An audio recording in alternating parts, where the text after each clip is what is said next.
अस्सलाम वालेकुम दोस्तों, आप देख रहे हैं बलूचिस्तान एजुकेशन चैनल एंड हम आज पढ़ने जा रहे हैं अपना इंग्लिश लैंग्वेज जो ग्रेड 8 का बुक है वो पढ़ने जा रहे हैं। सो दोस्तों, आज हम क्या करेंगे? आज हम करेंगे अपना सबसे पहले जो यूनिट है द ब्यूटी ऑफ फ्रेंडशिप, उसका रीडिंग एंड थिंकिंग स्किल वाला पार्ट।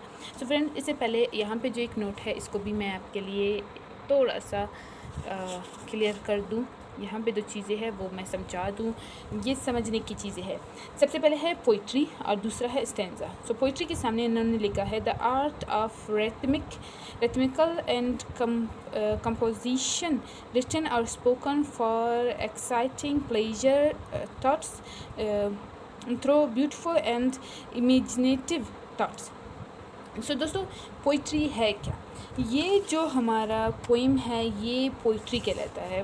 पोइट्री का मतलब जो मेन डेफिनेशन जिन्होंने दी है वो क्या है? वो एक आर्ट है। वो आप एक रिटन में या फिर आप स्पोकन में बोलते हो।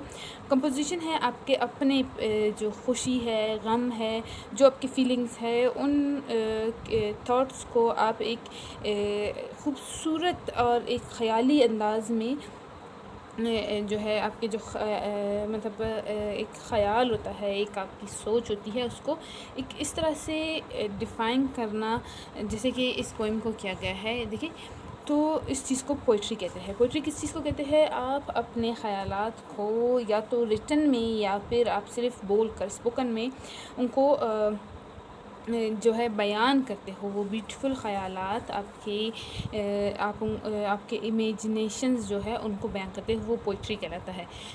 तो फिर स्टेंजा क्या है? स्टेंजा आपके जो ये जो पोइम है, ये देखिए यहाँ पे इसमें लाइंस भी है और इसमें पार्ट्स दिए, ये पार्ट है, ये पार्ट है। तो उन्होंने क्या कहा है? स्टेंजा क्या है? 2 or more lines of poetry that together form one of the divisions of a poem. The stanzas of a poem are usually of the same length and follow the same pattern of matter and rhyme. ये जो है ये सा उन्होंने क्या कहा है? 2 or more lines, ये एक स्टैंजा है। इन 2 भी हो सकते हैं, वो डिपेंड करता है पोइट पे। जो पोइट्री करने वाला बंदा है वो पोइट कहलाता है। वो उस स्टेंजा वो अपने उसके लिए पोइम के लिए, पोइट्री के लिए कितने लाइंस का बनाता है, ये उस पर डिपेंड करता है। ठीक है, तो ये जो पार्ट्स होते हैं, सेपरेट पार्ट्स होते हैं, इनको स्टेंजा कहते हैं।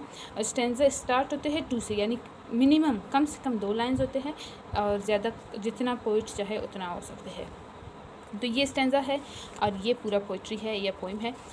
पोइट्री का हमने भी समझ लिया, स्टेंजा का भी समझ लिया। पोइट्री किसी भी शख्स के ख़यालात, anybody's that is thoughts और imaginative beautiful imaginations that he speaks और he writes in a rhythmical composition, मतलब रिदम उसमें हो। ठीक है, उस कंपोजिशन में वो लिखता है। और स्टेंजा क्या है? 2 or more lines of poetry that together form one of the division of the poem, यानी एक हिस्सा बनाते हैं उस किसी भी पोइम का, वो स्टेंजा कहलाता है। सो दोस्तों, ये है हमारा रीडिंग एंड थिंकिंग स्किल्स, जिस पे आज हमें फोकस ज़्यादा करना है। और इसमें हमें आंसर द फॉलोइंग क्वेश्चंस, उन्होंने कहा है कि ये जो क्वेश्चंस है इनको आंसर करें। तो इन क्वेश्चंस को आंसर हम किस चीज़ पे करेंगे? हम अपने वाइट बोर्ड पे करेंगे। और फिर हमारे पास पार्ट 2 है, match the meaning of following words. इनको हमने मैच करना है कि कौन सा इन वर्ड्स की मीनिंग क्या है। सो स्टार्ट करते हैं अभी। फ्रेंड्स, ईच क्वेश्चन यहाँ पे लिखा हुआ है। सो हम टाइम और वीडियो को शॉर्ट करने के लिए यहाँ से क्वेश्चन पढ़ेंगे और वाइट बोर्ड पे सिर्फ इसका आंसर लिखेंगे। ओके, सो फर्स्ट क्वेश्चन क्या है? What is the main idea of the poem, यानी पोइम का जो ख़याल है, जिस पे ज़्यादा फोकस हुआ है, जो पोइट हमें बयान करना चाहता है, वो क्या है? वो आप बताओ, आपको क्या लगता है? तो वो हम बताएंगे, लेकिन वाइट बोर्ड पे इसका आंसर लिखेंगे। अच्छा, तो दोस्तों, जैसा कि आप हमने पढ़ा पोइम को लास्ट वीडियो में। तो और जैसे कि पोइम का जो क्या कहते हैं मेन वो यूनिट का नाम है या पोइम का नाम है, वो क्या है, द ब्यूटी ऑफ फ्रेंडशिप। सो इससे क्या लगता है आपको, ये किस आइडिया पे बना होगा? लाजमन सी बात है, जो द मेन आइडिया है वो क्या है, इसका इम्पोर्टेंस है फ्रेंडशिप का, एंड फ्रेंडशिप की जो वैल्यू है, जो अहमियत है, वो दोनों की पर है कि क्यों फ्रेंडशिप इम्पोर्टेंट है और क्या अहमियत है हमारी ज़िंदगी में फ्रेंडशिप। सो मेन आइडिया यही है। सो हम करते हैं पार्ट 1। अच्छा, यहाँ से मैं लिख लेती हूँ answer. Part 1, the main idea आपने लिखना है answer, the main idea of this poem is the importance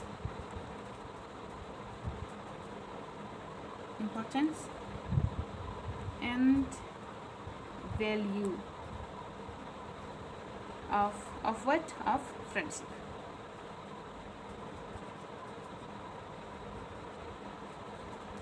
spellings मैं बता दूँ, the THE the MAIN main idea IDEA idea of this POEM poem is the IMPORTANC importance and value VALUE value of friendship FRIENDSHIP। अगर writing clear नहीं थी video में तो आपको idea हो जाएगा कि मैंने क्या लिखा है। नेक्स्ट क्वेश्चन, अच्छा नेक्स्ट क्वेश्चन मैं आपको दिखा दूँ पहले। नेक्स्ट क्वेश्चन क्या है, वाई कांट वी बाय,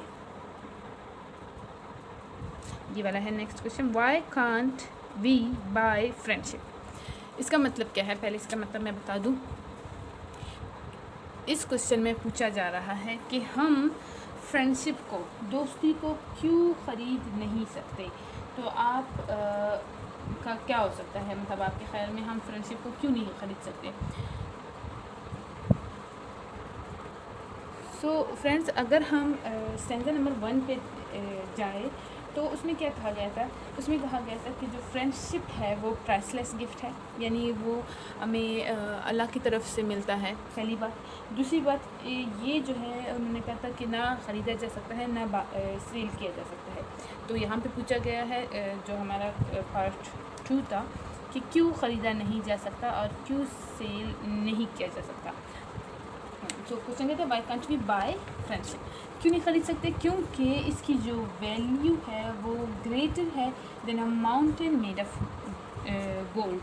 तो हम क्या लिखेंगे, हम लिखेंगे we can not buy friendship because, क्योंकि, okay, because it is a priceless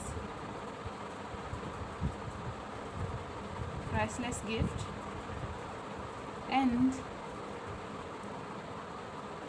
its value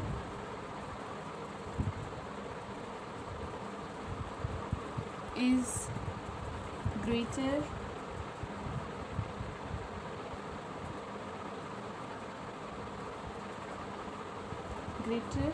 then, ये यहाँ से लिख लेती हूँ,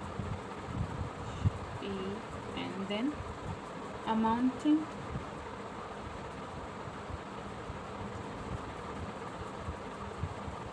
made of gold.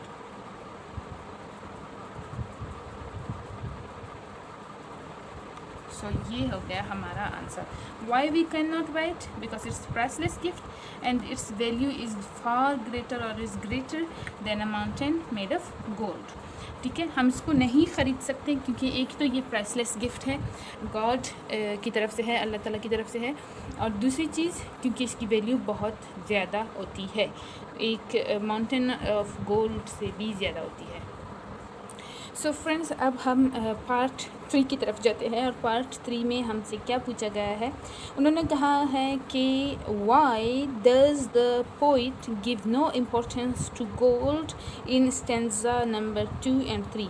Number 2 and 3 मतलब इस वाले स्टेंजा में एंड इस वाले में गोल्ड को इम्पोर्टेंस क्यों नहीं दिया है पोइट ने। आप इस चीज़ को बताएं। तो क्यों नहीं दिया है फ्रेंड्स, ये मैं अभी बताती हूँ। पहली चीज़, जो गोल्ड है वो मतलब आपको कोई कंफर्ट और कोई रिलीफ नहीं दे सकता, ठीक है, किसी भी इंसान को। एंड सेकंड चीज़ ये है कि ये मतलब जो ओनर है, जो मालिक है गोल्ड का, उसको मुसीबत के वक्त में काम नहीं आ सकता। जिस तरह से एक दोस्त काम आता है, उस तरह से गोल्ड जो है वो काम नहीं आता किसी भी इंसान को मुसीबत या ज़रूरत के वक्त में। तो आंसर हम कैसे लिखेंगे? आंसर हम कुछ इस तरह से लिखेंगे, because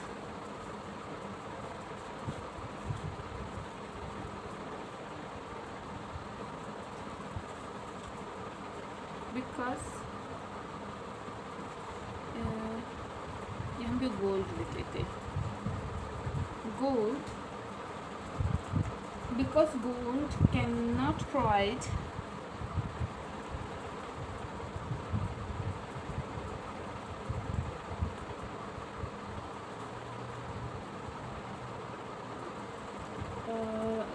comfort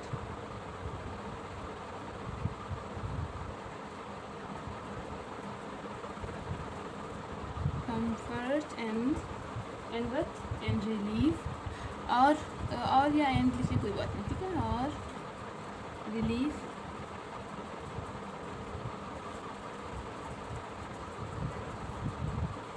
and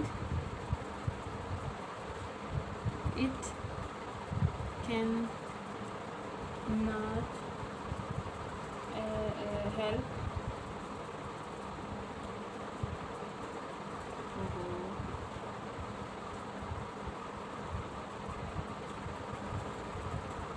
its owner or the owner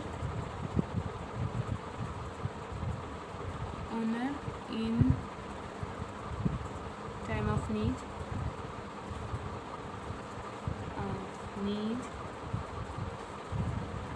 तो ये हो गया आपका आंसर। एक तो ये भी है, इट्स ये जो है पावरलेस है और लाइफलेस है। सो आप ये भी लिख सकते हो, because it is lifeless and powerless to provide comfort। अच्छा, ये इस तरह से, because is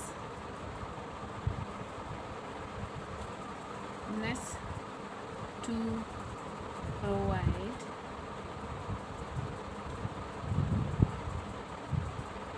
comfort,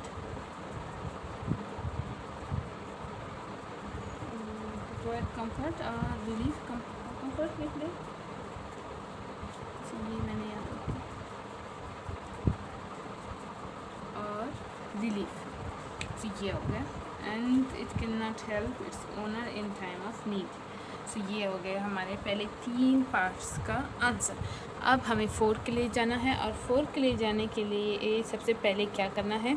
सबसे पहले ये करना है कि मुझे वीडियो पॉज करना है, ये रिमूव करना है, ताकि मैं नेक्स्ट पार्ट को जो है कर सकूं। तो फ्रेंड्स, ये अच्छे से देख ले, नोट कर ले, वीडियो पॉज कर ले, नोट कर ले, एंड हम नेक्स्ट की तरफ जाते हैं। फ्रेंड्स, अब क्या है नेक्स्ट पार्ट? नेक्स्ट पार्ट में क्या पूछा जा रहा है? पूछा जा रहा है कि what should we ask for from Allah as a gift. हमें अल्लाह ताला से क्या मांगना चाहिए एक तोहफे के तौर पर, एक गिफ्ट के तौर पर। सो उसके लिए हम क्या करेंगे? हमें क्या चाहिए दोस्तों? हमें चाहिए एक सच्चे, अच्छे और मतलब जो हमारे मतलब रियल टाइम फ्रेंड्स होते हैं, उस तरह का एक फ्रेंड चाहिए। तो हम क्या लिखेंगे इसका आंसर? ये हमारे पास पार्ट 4 है, ओके, जो अब हम करें। We should we should ask, ये थोड़ा सा मेरे राइटिंग का मसला हो जाता है बोर्ड पे, अल्लाह for we should ask Allah for a real true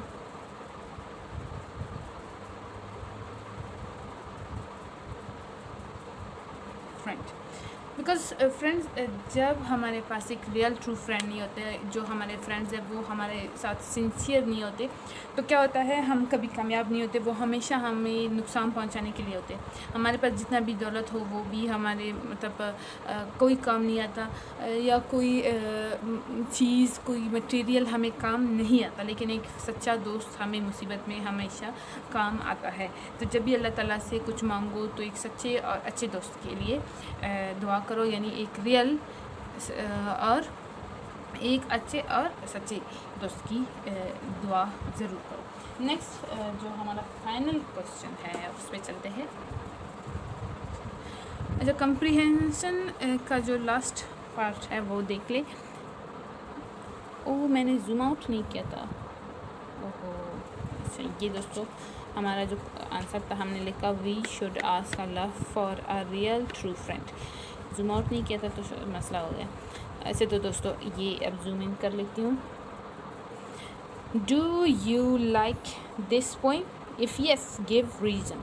अब जो ये पोइम था ये काफ़ी मुझे अच्छा लगा, तो लाजमी सी बात है आप सबको भी अच्छा लगा होगा, इतना मज़े का था। सो क्यों पसंद है? पहला, अगर येस तो आपने अगर कहा नो देन कोई बात नहीं, नो का रीज़न देना है, और अगर इफ़ येस देन रीज़न दे कि क्यों पसंद है।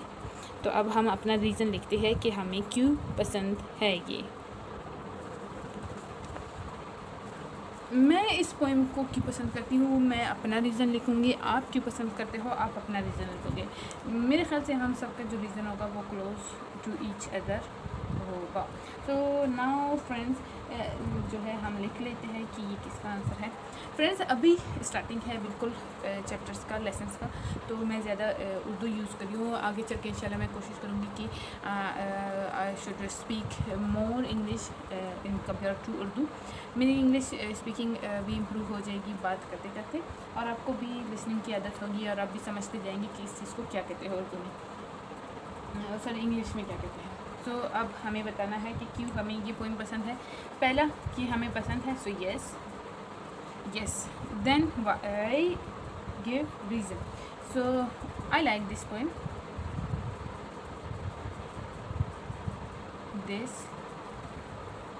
poem, because क्योंकि मेरे ख्याल से ये पोएम इसलिए मुझे ज़्यादा पसंद है क्योंकि ये एक फ्रेंडशिप को इम्पोर्टेंस देता है, और कहता है कि फ्रेंडशिप गोल्ड से या फिर जो जितना भी मतलब जायदाद होता है, कोई भी वेल्थ होता है इंसान के पास, कोई भी चीज़ होता है, उससे ज़्यादा इम्पोर्टेंस दे रहा है। तो because this gives importance to friendship,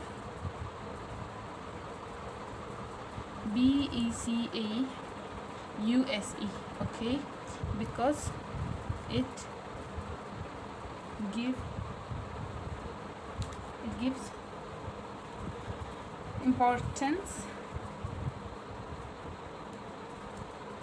IMPORTANCE, importance, and preference भी आप लिख लें, बिकॉज क्योंकि प्रीफ्रेंस का मतलब है इम्पोर्टेंस का मतलब अहमियत, प्रीफ्रेंस मतलब इस वेल्थ या पैसे के ऊपर या गोल्ड से की जगह वो किस चीज़ को प्रीफर करता है, वो फ्रेंडशिप। तो इस वजह से ये इम्पोर्टेंट है। तो हमने क्या कहा कि प्रीफ्रेंस भी देता है कि मुझे गोल्ड नहीं चाहिए, मुझे क्या चाहिए, मुझे फ्रेंडशिप चाहिए, और इम्पोर्टेंस देता है कि गोल्ड मेरे करीब, मेरे नज़दीक इतना ख़ास नहीं है जितना फ्रेंडशिप है। सो उनको छोड़ के फ्रेंडशिप की तरफ आता है। So friends importance and preference, ये प्रीफ्रेंस एंड इम्पोर्टेंस कोई आगे पीछे का कोई फ़र्क नहीं पड़ता।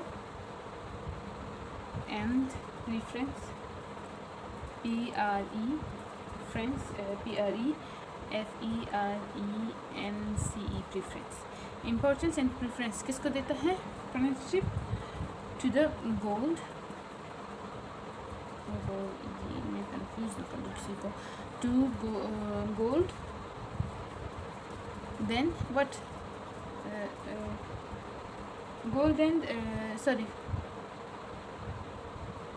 प्रीफ्रेंस। अच्छा फ्रेंडशिप मैंने तो लिखा ही नहीं, किसको इम्पोर्टेंस दे रहे? I like this poem because it gives importance and preference friendship to gold. Okay, ये इस तरह से होगा। इंग्लिश लिखना भी एक वो होता है, थोड़ा सा कंफ्यूजिंग होता है कि इम्पोर्टेंस एंड प्रीफ्रेंस किसको दे रहे हैं? फ्रेंडशिप को। किसके ऊपर? To gold. And richness, richness के लिए हम क्या यूज़ कर सकते हैं? मतलब अमीर होने के लिए या दौलतमंद के लिए हम वेल्थ यूज़ कर सकते हैं। हेल्थ एंड वेल्थ आपने सुना ही होगा, तो वेल्थ जो है वो दौलत के लिए चीज़ होता है। Why do I like this poem? Because इस पोइम में फ्रेंडशिप को बहुत ख़ास, बहुत अहम करार दिया गया है। इतना अहम कि गोल्ड इसके सामने कुछ नहीं है, कि दौलत इसके सामने कुछ नहीं है। ये इतना ख़ास और इतना अहम है। तो अब हमारा ये पार्ट हो गया कंप्लीट। मैं अक्सर जूम इन करती हूँ फिर जूम आउट करना भूल जाती हूँ, तो ऐसा ना हो कि फ्रेंड्स को मसला हो जाए। अच्छा, तो अब column A and column B का जो हमारे पास है match, column A and column B, ये वाला पार्ट हमें अब करना है। So friends, column A and column B match करना है। सबसे पहले है प्राइसलेस। सो प्राइसलेस से कौन सा मैच करता है?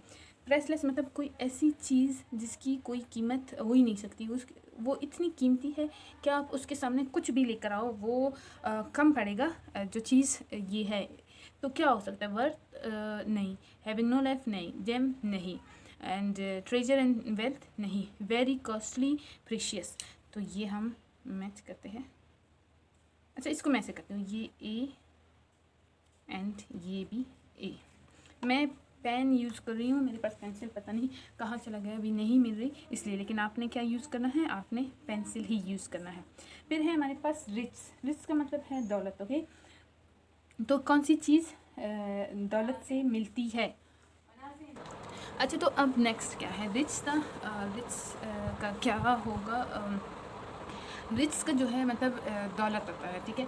तो दौलत, वेल्थ, जैसे कि मैंने पहले भी कहा क्वेश्चन में, किस चीज़ को, वेल्थ को भी दौलत और रिच को भी दौलत की जगह यूज़ किया जाता है, और वेल्थ को भी। तो ये देखिए, ट्रेजर किस चीज़ को कहते हैं? ख़जाने को कहते हैं। तो लाज़िम सी बात है, ख़जाना जो है वो एक दौलत ही है। तो जो हमारा बी है रिच, उसका जो मीनिंग ऑफ वर्ड, इस वर्ड का किससे मिलेगा? ये है, ठीक है। इस तरह से आपके लिए इजी है कि कौन सा आपका आंसर है। अगर हम यू मैच करें एरो में तो कन्फ्यूजन हो सकता है कि कौन सा कहाँ पे किससे मिल रहा है। अगर मेरे पास डिफरेंट मार्कर्स होते तो मैं फिर सही होता, लेकिन अभी एक तो मैं पेन यूज़ करूँ जो कि बिल्कुल गलत है। बुक पे पेन से काम नहीं करना, लेकिन मजबूरी है। दूसरी बात, अगर मैं इस सेम पेन से करूँ तो फिर कन्फ्यूजन हो जाएगा, इस वजह से नहीं कर रही। अच्छा, लाइफलेस का मतलब है एक ऐसी चीज़ जिसमें ज़िंदगी नहीं है। तो वो कौन सा होगा? Having no life. वही बात है, हैविंग नो लाइफ, कोई ज़िंदगी नहीं या फिर ज़िंदगी नहीं है। फिर है पर्ल्स का मैंने पोइम में भी कहा था, अभी मैं बता दूं कि ये मोतियों को कहते हैं। तो मोती काफ़ी अहम चीज़ है, काफ़ी कीमती चीज़ है। ये किससे मिलता है?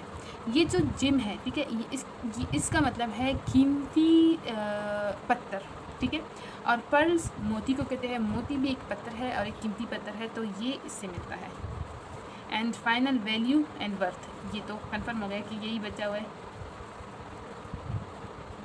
ये हो गया सॉल्व। वर्थ का मतलब है वैल्यू का मतलब है वर्थ। दोनों का जो असल उर्दू में अगर मैं मतलब बता दूं तो वो क्या है? अहमियत, कदर, कीमत। तो इसी के साथ आज का जो ये वीडियो है वो फिनिश होता है। See you in next video. Till then take care of your self and be connected with Balochistan education channel का जो नेम है कंप्लीट वो है #बलूचिस्तान एजुकेशन।